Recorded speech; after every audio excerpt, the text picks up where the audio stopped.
2 సార్లు శాసనసభ ఎన్నికల్లో టిఆర్ఎస్ పార్టీ కేసీఆర్ గారు ముఖ్యమంత్రిగా బాధ్యతలు చేపట్టిండ్రు.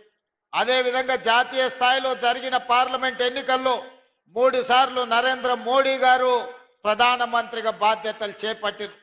12 సంవత్సరాలు నరేంద్ర మోడీ ప్రధానమంత్రిగా, 10 సంవత్సరాలు కల్వకుంట్ల చంద్రశేఖరరావు గారు ముఖ్యమంత్రిగా బాధ్యతలు చేపట్టి నిజామాబాద్ మున్సిపల్ కార్పొరేషన్ లో కూడా 2 సార్లు టిఆర్ఎస్ పార్టీని ఇక్కడ గెలవడం జరిగింది. నిజంగానే సమస్యలను పరిష్కరించి ఉంటే నిజామాబాద్ జిల్లాలో, నిజామాబాద్ నియోజకవర్గంలో, నిజామాబాద్ మున్సిపల్ కార్పొరేషన్ లో ఈ రోజు చెత్త కుప్పగా మారి మురికి కూపంగా మారుండే పరిస్థితులు కావు. ఈ 12 ఏళ్లలో బీజేపీ, ఈ 10 సంవత్సరాలలో టిఆర్ఎస్ ఏ ఒక్క సమస్యను పరిష్కరించకపోగా ఇక్కడ ఉన్న సమస్యలు మరింత జటిలమైనవి. అందుకే ఈనాడు నిజామాబాద్ జిల్లా ప్రజలకు నేను గుర్తు చేయదలుచుకున్నా, నిజామాబాద్ జిల్లా అంటే వ్యవసాయానికి మారు పేరు. అంకాపూర్ చికెన్ దేశంలోనికే ఒక ప్రఖ్యాతి గాంచింది. ఇవాళ పసుపు, నిజామాబాద్ పసుపు బంగారంతో పోటీ పడుతుంది. ఆయల్లో 1 క్వింటాల్ నిజామాబాద్ పసుపు అమ్మితే తులం బంగారం కొనుక్కునే పరిస్థితి ఉండే, క్వింటాల్ పసుపు మార్కెట్లో అమ్మి తులం బంగారం కొనుక్కొని ఇంటికి వచ్చేదని పెద్దలు చెప్పేటోళ్ళు. ఇక్కడ చెరుకు కానీ, ఇక్కడి పసుపు కానీ, ఇక్కడ వరి ధాన్యం కానీ, ఇక్కడి వ్యవసాయం తెలంగాణకే కాదు దేశానికే ఆదర్శం.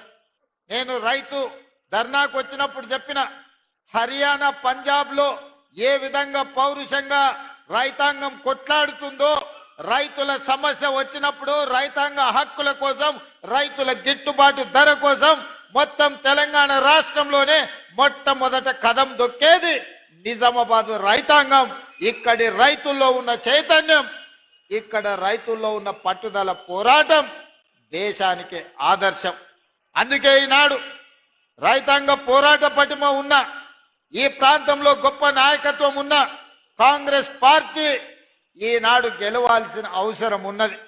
ఆనాడు ఎట్లయితే డాక్టర్ వైఎస్ రాజశేఖర రెడ్డి గారు, డి శ్రీనివాస్ గారి నాయకత్వంలో వాళ్ళిద్దరి జోడీలో 2004, 2009 ఎన్నికల్లో కాంగ్రెస్ పార్టీ అధికారంలోకి రావడం మనం కళ్ళతో చూసినాం. అందుకే ఈనాడు ఖచ్చితంగా నేను ఈ వేదిక మీద నుంచి తెలంగాణ సమాజానికి మాట ఇవ్వదలుచుకున్నా, 2023 ఎన్నికల్లో నేను పిసిసి అధ్యక్షుడిగా, మహేష్ గౌడ్ గారు కార్యనిర్వాహక అధ్యక్షుడిగా 2023 నాడు కాంగ్రెస్ పార్టీని అధికారంలోకి తీసుకొచ్చినాం.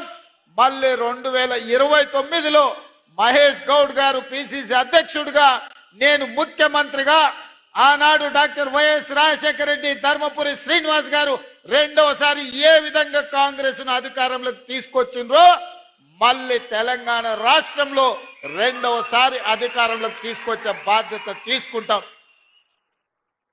నేను పిసిసి అధ్యక్షుడు కాకముందు ఈడ రైతుల సమస్యల మీద నన్ను ఆహ్వానించి ఇక్కడ ఒక కార్యక్రమాన్ని ఏర్పాటు చేసింది.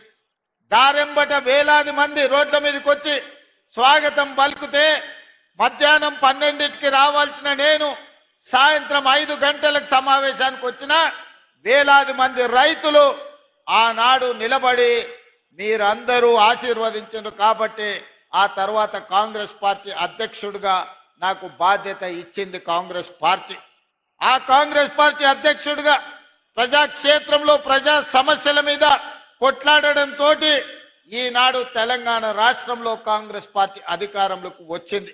ఈ రోజు మీరు ఆనాడు అండగా నిలబడబట్టి అధిష్టానం దృష్టిలో ఖచ్చితంగా రేవంత్ రెడ్డి గారి నాయకత్వంలో పార్టీకి ఫలితాలు ఉంటాయని ఒక నిర్ణయం తీసుకోవడానికి నిజామాబాదే వేదిక అయ్యింది, నిజామాబాద్ జిల్లానే కారణమైంది. అందుకే నా మనసులో ఎప్పుడు నిజామాబాద్ జిల్లాకు ప్రత్యేకమైన స్థానం ఉంటుంది. ఈ జిల్లాలో ప్రాజెక్టులను పూర్తి చేయడానికి, ఈ జిల్లాకు అదనంగా నిధులు మంజూరు చేయడానికి, ఈ జిల్లాకు రాజకీయ నేపథ్యం, రాజకీయంగా అవకాశాలు కల్పించడానికి నా సాయశక్తుల ప్రయత్నం చేస్తా. ఈ జిల్లా అభివృద్ధికి 100% సహకరిస్తా అని చెప్పి ఈ సందర్భంగా మిత్రులందరికీ తెలియజేస్తున్నా. మిత్రులారా, ఈనాడు కాంగ్రెస్ పార్టీ అధ్యక్షుడిగా మిత్రులు మహేష్ కుమార్ గౌడ్ గారు ఉన్నారు.